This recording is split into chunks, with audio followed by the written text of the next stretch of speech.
Hello everyone friends हमारा topic था गीत तारा प्रकाश जोशी। इसके अंदर हमने कवि परिचय, काव्य वाचन, व्याख्याएं ये सारे पढ़ लिए हैं। और आज हम इस टॉपिक के अंदर पढ़ेंगे भाव पक्ष और कला पक्ष। ठीक है, काव्य वाचन का भाव पक्ष और कला पक्ष।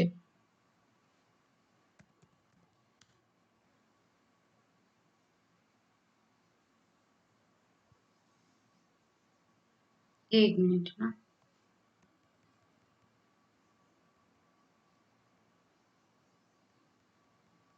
फ्रेंड्स, हमारा पॉइंट आता है भाव पक्ष।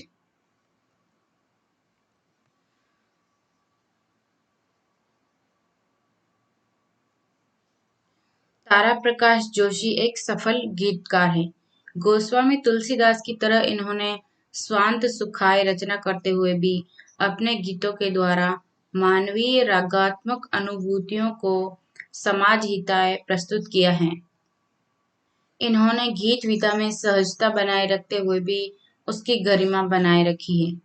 गीतों में सायास और ओढ़ी हुई गेयता को खींच लाने की जगह उनमें सहज ध्वन्यात्मकता के द्वारा उन्हें गंभीरता प्रदान की है। ये ओजस्वी स्वरों में चुनौती देना भी जानते हैं, तो अपने गीतों में कोमल इंद्रधनुषी कल्पनाओं के रंग भी भरना जानते हैं।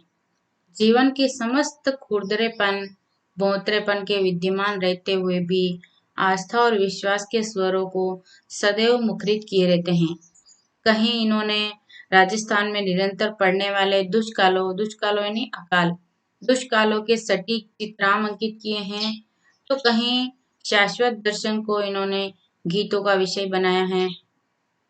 प्रेम की शाश्वतता को प्रेम की शाश्वतता को अभिव्यक्त करने वाले गीत भी हैं, तो हृदय के कोमल पक्ष को मानवीय आस्था के उच्चतम धरातल पर प्रतिष्ठित कर उसे नवीन ऊंचाइयां प्रदान करते हैं। इनके गीत यथार्थ जीवन की प्रत्यक्ष घटनाओं को भी काव्य विषय बनाते हैं। इनके गीत क्या करते हैं? यथार्थ जीवन की प्रत्यक्ष घटनाओं को भी काव्य विषय, यानी कि इनके जो गीत है वो यथार्थ जीवन पर आधारित है और प्रत्यक्ष घटना है, सच्ची घटना है। नेहरू जी के स्वर्गवास पर समाधि के प्रश्न जैसे खंड काव्य की रचना समसामयिक स्थितियों के प्रति कवि मन की जागरूक चिंताओं को प्रकट करता है। नेहरू जी की मृत्यु के बाद लिखित एवं छपित इस संकलन में जो प्रश्न कवि ने उठाए हैं, उनमें आक्रोश और तल्खी है। कवि की जागरूक सामाजिकता ने सामाजिक आडंबर और शोषण के विभिन्न आयामों पर निर्ममता से प्रहार किया है। ये जागरूक कवि है डॉक्टर तारा प्रकाश जोशी, और सामाजिक आडंबर और शोषण के ऊपर इन्होंने निर्ममता से प्रहार किया है, यानी इसके ऊपर कविता के माध्यम से इन शब्दों के ऊपर नहीं, सामाजिक आडंबर और शोषण के विरुद्ध इन्होंने अपने कविता के माध्यम से, गीतों के माध्यम से निर्ममता से प्रहार किया है, कटाक्ष किया है। स्वयं कवि के शब्दों में श्री नेहरू की समाधि के ब्याज से मेरा विचारक अपनी संपूर्ण शक्ति से, विशेषकर शिवेतर के नाश हेतु इस काव्य में आया है। मैंने श्री नेहरू के सर्वजयी एवं सशक्त व्यक्ति के संबद्ध पावन समाधि के ब्याज से घृणा, कुत्सा, शोषण, युद्ध की आशंका, निराशा, हिंसा और अंधविश्वास पर भरपूर प्रहार किया है। दुनिया के मायावी रूप का अंकन कवि ने यूं किया है। दुनिया के मायावी रूप का अंकन कवि ने किस तरीके से किया है? इस दुनिया में हर मनुष्य की सूरत वाला अपने दिल से भी मनुष्य हो, यह शायद अनिवार्य नहीं है। इनके गीतों में पीड़ा के साकार दर्शन होते हैं, यानी कि दुखों इनके गीतों में ना दुख के साकार दर्शन होते हैं। पढ़ते टाइम अपने को खुद को दुख होने लग जाता है, ऐसी इनके गीत हैं। वे कहते हैं, सब पर्दे हटवा दो, मुझको पीड़ा के दर्शन करने दो। तारा प्रकाश जोशी संघर्षों से घबराने की नहीं, उनसे जूझने की प्रेरणा देते हैं। इनके अनुसार जिस पत्थर पर चोट अधिक पड़ती है, उसका हर कण विद्युत कण होता है। इसी कारण ये मानवीय आस्थाओं के सफल पहरेदार हैं। विश्वासों का गुलाब भी कांटों के बीच ही खिला करता है। विश्वासों का गुलाब भी कांटों के बीच ही खिला करता है। विश्वासों का हर गुलाब कांटों के बीच खिला करता है। ये अपने युग और परिवेश के प्रति सजग सदैव सदैव सजग रहे हैं। रामनिवास शाह के शब्दों में व्यावसायिक वृत्ति, बाहरी दबाव या काव्य आंदोलनों में प्रतिष्ठा पाने की लालसा से जोशी जी सृजनरत नहीं हुए हैं और न ही जोशी जी ने सुदूर पश्चिम से आती हुई बहुरूपी ध्वनियों और महानगरों की प्लास्टिकी फिजाओं को अनुकरणीय ही माना है। आम आदमी के अभावों जनित जीवन दशाओं के यथार्थ में से भी इनके गीतों ने अपना रास्ता तय किया है, जैसे खाने को कोरी उबासियां, पीने को आंखों का पानी, जैसे दुख ने दुख से कह दी ऐसी मेरी राम कहानी।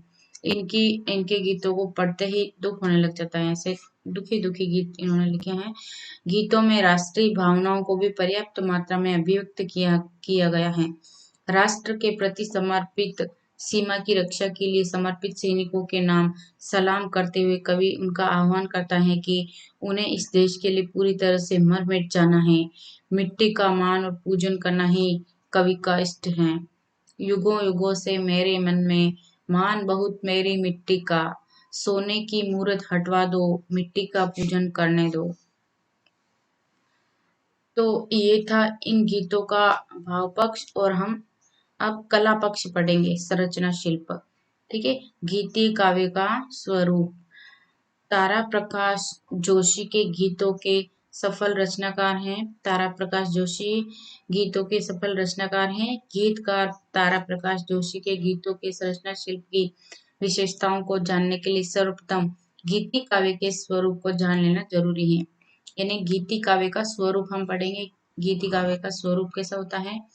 तो हिंदी साहित्य कोश के अनुसार कवि की वैयक्तिक भावधारा और अनुभूति को उनके अनुरूप लयात्मक अभिव्यक्ति देने के विधान को गीति काव्य कहते हैं। क्या कहा है? कवि की वैयक्तिक भावधारा और अनुभूति को उनके अनुरूप लयात्मक अभिव्यक्ति देने के विधान को गीति काव्य कहते हैं। ठीक है। इसका मतलब ये है कि जो कवि की जो वैयक्तिक भावधारा है, यानी कि उसके व्यक्तिगत जो विचार है, भाव है, और उसकी अनुभूति करवाने के लिए जो लयात्मक अभिव्यक्ति देने के जो नियम होते हैं, यानी कि गीतों की रचना करने के जो नियम होते हैं, विधान होते हैं, उनको गीति काव्य कहा है। वह उन पूर्ण और समग्र क्षणों की वाणी है जिनकी स्थिति में वे क्षण ही पूर्ण और समग्र जीवन प्रतीत होता है। इनको सरल भाषा में गीति काव्य को हम समझेंगे तो अपने भावों को प्रकट करने के लिए जिस लय के रूप में हम लिखेंगे गीत, तो जो जिस प्रकार से हम उस गीत को लिखेंगे लय के रूप में, तो उनके अंदर हम कुछ नियमों का पालन करेंगे, तो उन नियमों को ही गीति काव्य बोलेंगे हम। पाश्चात्य साहित्य में गीति काव्य को लिटिक पोएट्री कहा जाता है। पाश्चात्य, ये बहुत इंपॉर्टेंट बात है फ्रेंड्स, इसको आपको याद रखना है। क्या याद रखना है? कि पाश्चात्य संस्कृति के अंदर, ये देखो ये बात बहुत इंपॉर्टेंट है, पाश्चात्य साहित्य में गीति काव्य को लिपिक पोएट्री कहा जाता है। ठीक है। ये बात बहुत ही इंपॉर्टेंट है, इस बात को आपको याद रखना है। ठीक है। पाश्चात्य साहित्य में गीति काव्य को क्या कहा जाता है? लिपिक पोएट्री कहा जाता है। क्या कहा जाता है? लिपिक पोएट्री। ठीक है। इसका एक बाह्य लक्षण उसकी पूर्वापर, एक मिनट है ना,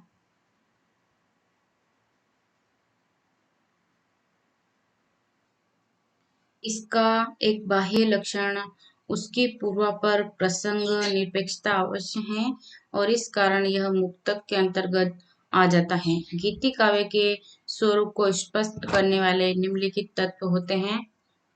गीति काव्य व्यक्ति प्रधान होता है। ठीक है। गीति काव्य क्या होता है? व्यक्ति प्रधान होता है। इसमें कवि की सुख दखस्मक भावनाएं या आत्मनिवेदन प्रमुख होता है। गीति काव्य में संगीतात्मकता का होना अनिवार्य है। गीति काव्य में किसका होना अनिवार्य है? संगीतात्मकता, यानी हम गीत की रचना कर रहे हैं तो उसके अंदर संगीतात्मकता होनी चाहिए। जो गीत हम लिख रहे हैं उसको गा भी सकते हैं, इस तरीके से लिखना चाहिए। इसकी गहनता संगीत के शास्त्रीय पक्ष और नाद सौंदर्य से प्रकट होती है। गीति काव्य में भावों की तीव्रता और भावावेश की प्रबलता जरूरी है। गीति काव्य में क्या है, भावों की तीव्रता और भाव आवेश होना बहुत जरूरी है। इसमें कोमलकांत पदावली का प्रयोग किया जाता है। ठीक है, गीति काव्य में किसका प्रयोग किया जाता है, कोमलकांत पदावली का प्रयोग किया जाता है। किसका प्रयोग किया जाता है, गीति काव्य में किसका प्रयोग किया जाता है, कोमलकांत पदावली का प्रयोग किया जाता है। ठीक है, कोमलकांत पदावली का प्रयोग किया जाता है गीति काव्य में। ललित पद योजना एवं चित्रात्मकता इसकी पदावली के आवश्यक गुण है। चित गीति काव्य में भावों की अन्विति का होना अनिवार्य है। गीति काव्य में किसका होना अनिवार्य है, भावों की अन्विति का होना अनिवार्य है। ये भाव समन्वित रूप में गहराई के साथ प्रस्तुत किए जाते हैं। और अब हम पढ़ेंगे गीतों का कला पक्ष। अभी हमने पढ़ा था गीति काव्य होते क्या हैं, और अब हम पढ़ेंगे गीतों का कला पक्ष।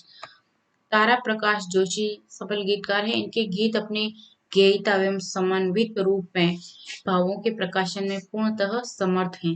गेयता, भाव गांभीर्य, कवि मन की विराट चेतनानुभूतियां और समष्टि के प्रति व्यष्टि का समर्पण इनके गीतों की निजी विशेषताएं हैं। इनके गीतों की निजी विशेषताएं कौन सी हैं फ्रेंड, कि व्यष्टि के प्रति समष्टि,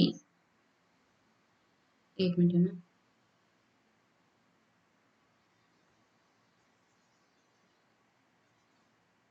ये देखो, इनके गेयता, भाव गांभीर्य, कवि मन की विराट चेतनानुभूतियां और समष्टि के प्रति व्यक्ति का समर्पण, यानी समाज के प्रति व्यक्ति का समर्पण इनके गीतों की निजी विशेषताएं हैं। समष्टि का मतलब होता है समाज और व्यक्ति का मतलब होता है व्यक्ति। तो समाज के प्रति व्यक्ति का समर्पण इनके गीतों की निजी विशेषताएं हैं। ठीक है, व्यक्ति के प्रति समष्टि के प्रति व्यष्टि का मतलब होता है समाज के प्रति व्यक्ति का समर्पण। गीति काव्य के तत्वों के आधार पर इनके संरचना शिल्प को इस रूप में देखा जा सकता है। भावाकुलता, इनके गीत आद्योपांत भावों से भरे हुए हैं।